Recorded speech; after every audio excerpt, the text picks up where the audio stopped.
Kalau melihat segi perkembangan zaman, teknologi semakin canggih berperan.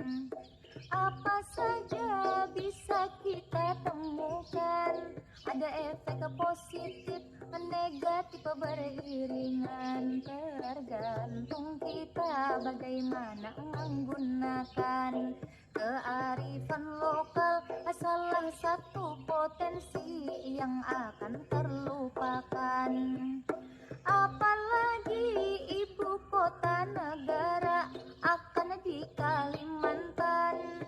Dari hal itu adat istiadat, seni wan budaya harus dipertahankan. Jangan sampai tergerus terlupakan. Kaum Kuning Banjar juga hadir dan berperan sebagai wadah perkumpulan orang Banjar rakyat Bading Sanakan.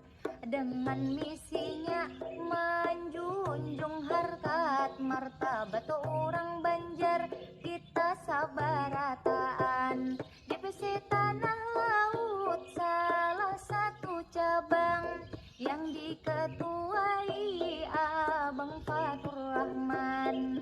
Mudah-mudahan kita sabarataan, saling bersinergi dalam mempertahankan adat istiadat budaya dilestarikan. Kita orang Banjar rakyat Bading Sanakan.